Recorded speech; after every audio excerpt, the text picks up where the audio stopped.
Benvenuti a questa nuova puntata di Rete Agevolazioni News. Sono Franco Rasotto ed oggi parleremo di un bando della Friuli Venezia Giulia su l'ICT applicato alle PMI e ai liberi professionisti, il rifinanziamento dello Smart Start, il Patent Box e dei tirocini in Veneto. Iniziamo subito con un bando molto interessante che è stato pubblicato dalla regione Friuli Venezia Giulia. Si tratta di un fondo perduto destinato alle PMI e ai liberi professionisti che va ad incentivare tutte quelle attività che sono legate agli investimenti in tecnologie dell'informazione e della comunicazione, che consentono ovviamente di sviluppare le aziende. Quindi stiamo parlando di tutte quelle soluzioni tecnologiche legate agli ERP piuttosto che ai sistemi di gestione documentale, comunque tutto l'ambito della digitalizzazione, in parte anche all'argomento, alle applicazioni digitali che applicano il paradigma dell'IoT e nel caso delle PMI turistiche ai servizi innovativi a favore della clientela. Il bando è molto interessante perché stiamo parlando di un fondo perduto che può arrivare fino al 50% della spesa ammissibile e un contributo massimo che può arrivare fino a 200.000 euro, quindi un bando assolutamente molto consistente dal punto di vista degli importi. Dal punto di vista delle scadenze e delle date, lo sportello aprirà alle ore 9:30 di lunedì 15 maggio 2017, quindi un'apertura abbastanza ravvicinata, e chiuderà alle ore 12 di giovedì 15 giugno 2017. Il bando è a graduatoria, quindi non viene premiato sostanzialmente chi arriva prima, anche se comunque l'ordine cronologico ha un suo valore rispetto a una graduatoria che possa essere diciamo a pari merito. Trovate maggiori informazioni su questo bando nelle note all'episodio, dove vi lascio il link per la scheda di approfondimento. Passiamo adesso invece allo Smart Start, che è stato rifinanziato con 95 milioni di euro. Lo Smart Start è la norma sostanzialmente dedicata al finanziamento delle start-up innovative, quindi abbiamo come beneficiario le start-up innovative italiane, e diciamo che in questo caso l'agevolazione è un mutuo a tasso zero che copre fino all'80% delle spese ammissibili, con un massimo di importo di 1.200.000 euro, quindi anche per progetti molto consistenti. Poi l'agevolazione è particolarmente interessante per alcune regioni del sud, in particolare Abruzzo, Basilicata, Calabria, Campania, Molise, Puglia, Sardegna e Sicilia, dove viene riconosciuto anche un fondo perduto del 20% rispetto alla quota di finanziamento a tasso zero. I fondi disponibili sono 106 milioni di euro, quindi una dotazione finanziaria di tutto rispetto, e fino ad oggi le richieste avanzate sono per 67 milioni di euro, quindi c'è una buona disponibilità anche dal punto di vista delle risorse disponibili. In questo caso lo sportello è sempre aperto, è un meccanismo sportello, e quindi diciamo si chiude con l'esaurimento dei fondi.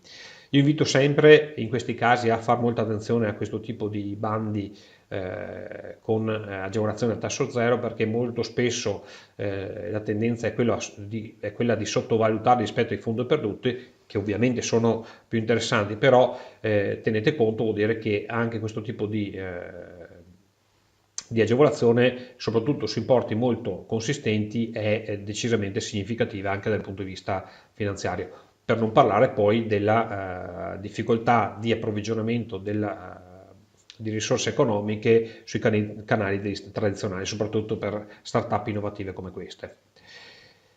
Anche qui trovate nelle note all'episodio un link dove potete trovare la scheda completa.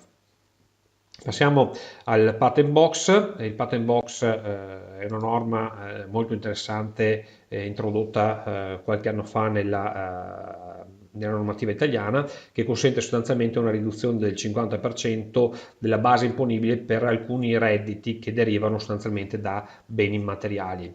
Di questa norma, con la recente manovra di questa settimana, sono stati tolti dei beni immateriali che possono favorire, rientrare in questa normativa, i marchi. Questa era una questione aperta da molto tempo con gli altri paesi dell'OCSE, c'era stato chiesto appunto dall'OCSE di togliere i marchi, purtroppo, perché in Italia ovviamente i marchi hanno una componente molto, molto importante. In prima applicazione ricordo che il 36% delle istanze presentate per avere accesso al patent box riguardava proprio i marchi, quindi diciamo che questa norma perde un pezzo assolutamente importante.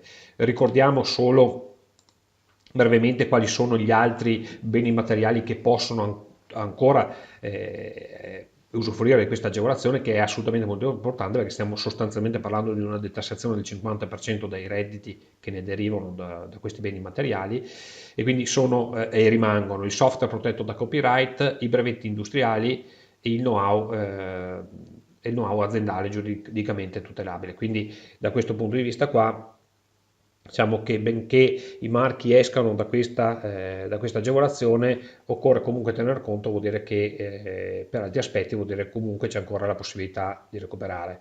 Nelle note all'episodio vi metto un link a una serie di video che ho preparato di spiegazione di questa norma. È una norma molto interessante che va sicuramente, diciamo, approfondita. E passiamo infine ai tirocini che stiamo proponendo per le aziende del Veneto.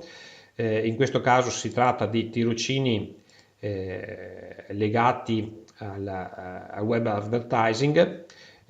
Presenteremo un progetto in regione per avere finanziato appunto questo tipo di tirocini, quindi andremo a formare del personale che poi potremo far ospitare alle aziende per 3 mesi a titolo assolutamente gratuito per le aziende. Quindi abbiamo la possibilità per chi viene a fare questo tipo di corsi di avere un'esperienza concreta in azienda, e dall'altra parte c'è la possibilità per l'azienda di avere delle persone che sono formate in questo ambito qua, quindi avere la possibilità sia di provare delle persone, quindi valutare poi un futuro inserimento, sia di fargli fare un'esperienza pratica in questo ambito qua.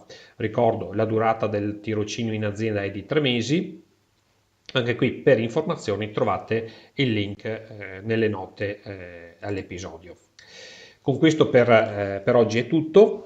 Se vi è piaciuto questo episodio vi invito a condividerlo, mettere mi piace e quindi fare in modo che si diffonda e cresca questa rete agevolazioni news, questo telegiornale sostanzialmente delle agevolazioni.